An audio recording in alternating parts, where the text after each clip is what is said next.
All right, captain's log. It's 6/4/2023. We're at the Portsmouth Free Docks down here in Portsmouth, Virginia. We're in the dark. We don't have any power. I guess we'll get into that maybe in some later videos, that we don't have the generator working on this boat. But we do have a generator, but we opted tonight not to power it up. All right, so we're just in the dark. We got lights. We can turn on the lights. All right, just so y'all know. All right, we're just... maybe we don't. Hang on. We got lights. I don't have the fucking switch on. Let me turn the switch on. All right, just so y'all know, we got lights. You know, we got some motherfucking lights in here. All right, there we go. There was some. Look at that. We got the pimp lights on. There you go. We're just conserving energy, you know. So here's a little light, little LED light for you, so you know. We're just opting not run electricity. Stuff in the refrigerator's frozen, so we're trying to keep that closed and keep things closed. And you know, we're just you know, we're roughing it a little bit. You see me with a sweatshirt on. It's cold outside, so it's a little nippy in here. It's not too bad. It's like in the 60s, you know.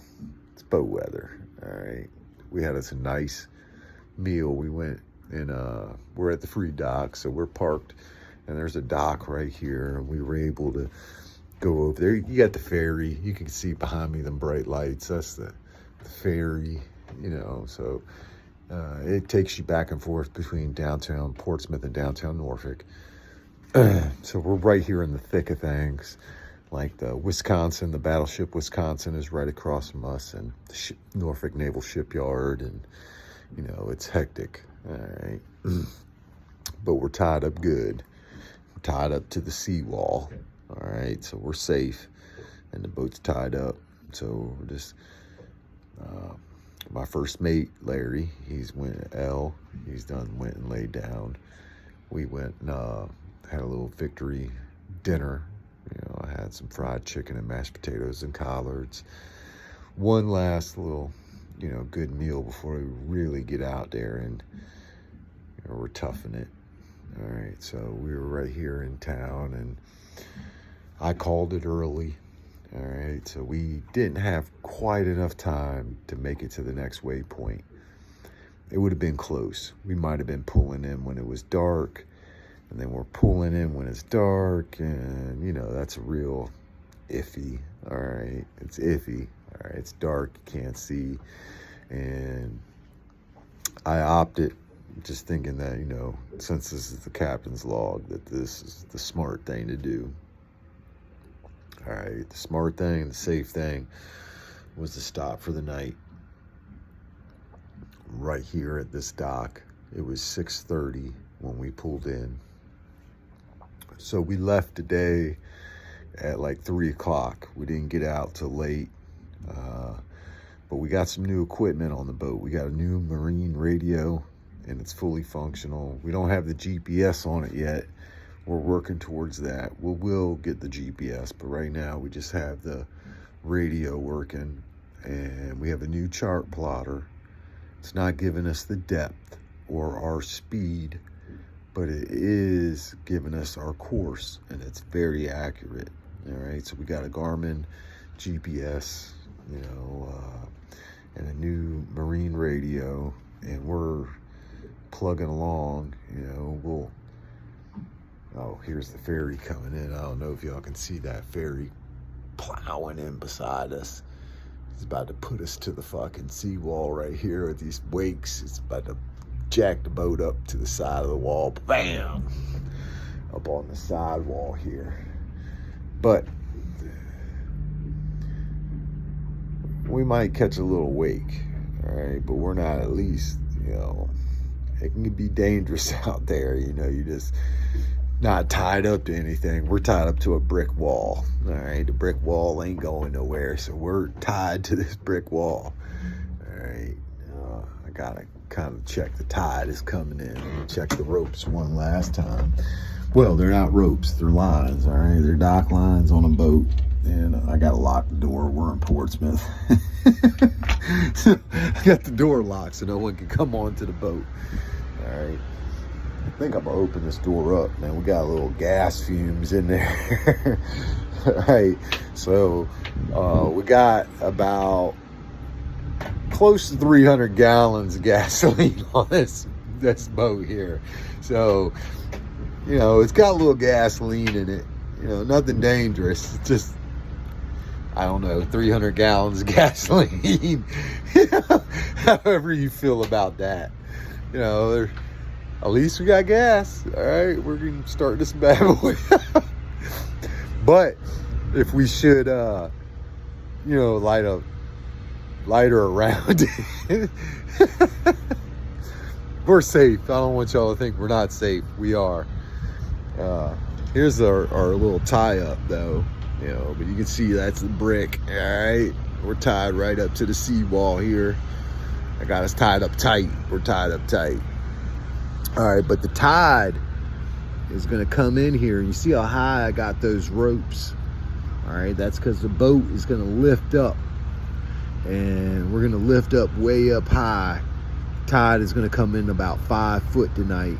We got we've been having a northeast wind consistent for the last few days, and since we've had a consistent wind, it's blowing the bay and it's creating tidal flooding here in Norfolk. So we're getting abnormally high tides, and that's just going to raise us up quite high on the seawall when we eventually hit high tide, which is in a little while here. But I'm going to cut this one a little short just because I wanted to give you guys a quick update and let you know that we're safe and sound, and we're in for the night. I'm about to lay it down and go to sleep. We're going to wake up at first light. We're going to fire up the boat, and we're going to try to get to South Mills. I got a friend. What's up, Chip? My buddy Chip, he sold me another sailboat, so it's like a boat buddy of mine. He owns 30 acres on the ICW right outside the South Mills lock, and he has a dock at his house, and I'm gonna take the boat to his house, and we got a couple minor repairs that we want to work on. I want to get into the heat exchanger. We got some debris in our heat exchanger. It's probably some scale. You know, the boat sat for a long time. You know, I bought the boat in October. I brought it back home from Maryland, but the boat had been sitting and just not getting poor care. And I hadn't really ran the boat because I haven't had the money for the gas. All right, you know, Jack, my benefactor, he's the guy that bought the boat. His name's Jack, just so everybody can keep along. So Jack has sent me the money, and we filled up the gas tanks, and he's bought us some nice chart plotter. He bought us a radio, and he's taking care of us, making sure we're okay. And I'm doing my best to take care of the boat and get us safely everywhere, and do it, you know, we're trying to do it at the lowest price. You know, he doesn't want to go crazy, and so I'm driving the boat slow, and we're taking it easy. But after I work out all the kinks, we're going to hammer down on this baby. All right. Just the boat has got 2 rebuilt engines. All right. So they got about 100 hours on them, maybe about 150 total. All right. Like, this boat is from 1989. All right. So this boat is approaching, you know, it's about 35 years old. And total hours on this boat is 924 hours. Yeah, that would be the ferry where we're staying. Yeah, that's the ferry right there. He's gonna stop working, you know, about 11 o'clock. So this is like the last ferry, you know, maybe one more ferry. And then we got the Norfolk Naval Shipyard right there. You know what I mean? That's like a big aircraft carrier that they're working on at BAE. You know what I mean? Because Americans, we don't work on really any of our shit unless another country is profiting. So we got BAE Systems over there working on that U.S. naval ship, even though it's British Armament Services or whatever the name of that company is, but that's what it stands for. British, you know what I mean? Not American, so they're not American owned. So the guys that are working on that boat over there, that is a U.S. Navy aircraft carrier. It's not an American company, but you know, that might be another video. But things are good. I mean, that's why we didn't turn the lights on either and put the generator on. As you can see, it's lit up like daytime out here. All right, we're lit up, and it's so cold, we don't need the air conditioner. There's the air conditioner. We don't really need it. You know, it's cold out here. We don't really need the heat. So we're just gonna rough it. Early in the morning, we'll get up and we're gonna fire up this beast. I gotta run that generator to crank up this coffee. Let's just put it that way, because I'm not getting up. Captain don't roll without coffee. So there's gonna be 15 minutes of generator. All these rich people right here, yeah, see that guy with the rich boat right there? Yeah, that guy with the rich boat, yeah. Welcome to Mike and my boat. We don't have all your fancy soundproofing shit, all right? We don't have none of that. What we do have is we got this here home light generator, all right? That's the generator. Now we do have a 7.5 kW Kohler generator on here that runs the whole boat, but I'm still working on it. Man, there's so much shit to work on. Whoo! Yeah, I didn't get it done. I did get it to start, just so you guys want to say something out there in YouTube land. Know that I did get it cranking, all right, but it only started for about a minute and it turned back off, and I didn't want to keep trying to start it for no reason. So I just abandoned the project because I know that it's one of two things. Okay, so we're getting fuel. And, if you guys are into the boat shit like me, then maybe you want to know this. Okay, so we're getting fuel mixing with the oil. It's getting down into that crankcase. All right, only a couple things can cause that. Like the carburetor could have a bad float, and the float needle, or maybe I'm not calling that. There's like a float pin, and it floats up and it blocks a hole.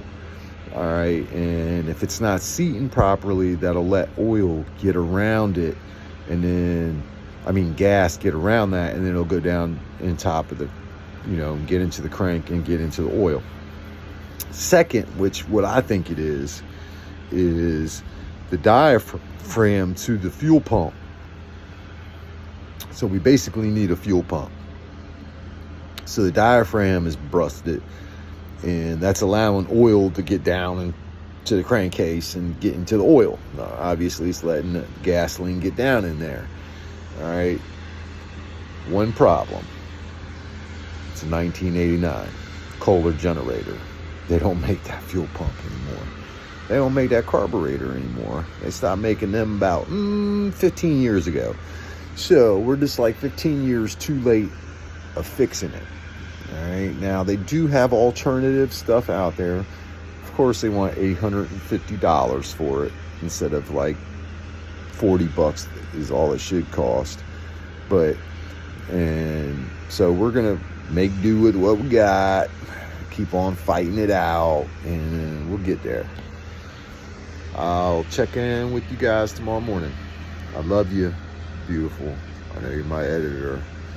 You guys got to thank my editor for these videos. Thank you, Stacy. I love you.